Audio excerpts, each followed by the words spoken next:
सिरसा हमारे साथ इस वक्त बातचीत के लिए मौजूद है। डीटीसी पर अब तीसरी जो कैग रिपोर्ट है वो सदन में पेश हुई। आम आदमी पार्टी के तमाम विधायक जो है वो वॉकआउट भी करके चले गए। तो ये तो इसमें क्या है, जब भी किसी की चोरी पकड़ी जाती है तो वो भागता ही है।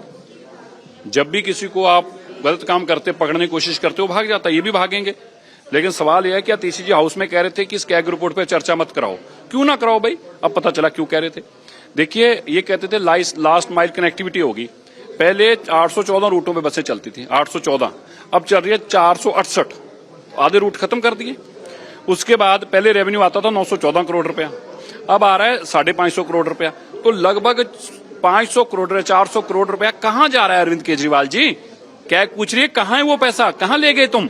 इसी तरह पहले 213 रुपए पर किलोमीटर बस चलाने का खर्चा आता था, अब उससे बढ़ाकर 487 रुपए पर किलोमीटर का खर्चा आ रहा है। पहले 3277 करोड़ रुपया लोन था इनका और इंटरेस्ट, अब 8375 करोड़ रुपया इंटरेस्ट बन गया उसके ऊपर। तो ये सारा जो दोनों हाथों से लूटने का काम किया केजरीवाल जी ने, ये डरते थे कि कैग रिपोर्ट आएगी हम पकड़े जाएंगे, लेकिन बच नहीं पाएंगे। मैं मानता हूं कि इस कैग रिपोर्ट के ऊपर कमेटी बननी चाहिए, इंक्वायरी करके उनके ऊपर एफआईआर लॉन्च होनी चाहिए। श्वेत पत्र भी लाएंगे?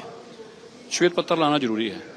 हमें तो पता चल गया कितने लूटे गए हैं, आपको भी पता चल जाए कि आप कितने लुट गए हैं दिल्ली में, इसलिए श्वेत पत्र लाना भी अब जरूरी हो गया है। मजिंदर सिंह सिरसा कैबिनेट मंत्री, जिनका साफ तौर पर कहना है कि किस तरीके से आम आदमी पार्टी की सरकार ने डीटीसी में बड़ा घोटाला जो है वो किया और उस पैसे का हिसाब जो है वो अब बीजेपी सरकार जो है वो आम आदमी पार्टी से मांगती हुई नजर आ रही है। हरीश खुराना है इस वक्त बीजेपी विधायक हमारे साथ। कैग की रिपोर्ट आई, आम आदमी पार्टी यह आरोप लगा रही है कि बजट सेशन से पहले इस तरीके से रिपोर्ट लाना, ये सब विरोध जो है वो चल रहा है। आज जो रिपोर्ट आई वो क्लियर कट केस है फाइनेंशियल मिसमैनेजमेंट और इरेगुलरिटीज का।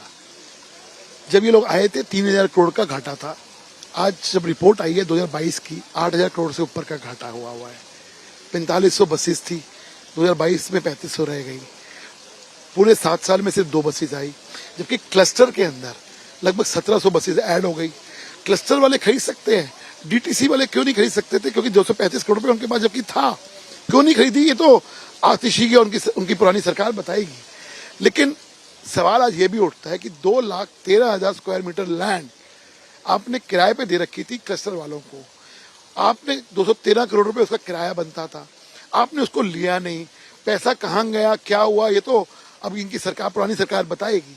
लेकिन भ्रष्टाचार का खुला खेल हुआ है।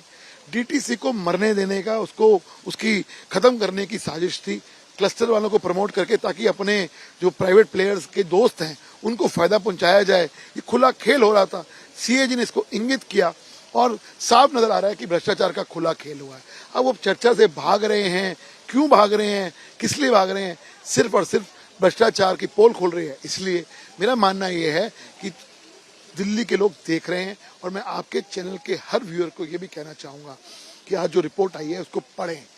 साफ नजर आ रहा है कि डीटीसी को कैसे खत्म करने की साजिश थी और अपने दोस्तों को, पॉलिटिकल दोस्तों को या अपने बिजनेसमैन दोस्तों को फायदा पहुंचाने का खुला खेल हो रहा था। श्वेत पत्र लाएंगे? निश्चित तौर के ऊपर आना चाहिए। ये भ्रष्टाचार, जो डिपार्टमेंट हाथ लगाओ भ्रष्टाचार हो रहा है। चाहे लिकर हो, चाहे वो स्कूल का कैम हो, चाहे वो डीटीसी हो, चाहे वो स्वास्थ्य हो, हॉस्पिटल हो, मोहल्ला क्लिनिक हो, तमाम डिपार्टमेंट के अंदर भ्रष्टाचार हो। और ये वक्त आ गया है हर डिपार्टमेंट का अब श्वेत पत्र आए, ताकि लोगों को पता लग सके सच क्या है और झूठ क्या है। हर विभाग का श्वेत पत्र आना चाहिए ताकि सच जो है वो सामने आ सके। कैमरा पर्सन जगन्नाथ के साथ सुशांत मेहरा, दिल्ली, आज तक।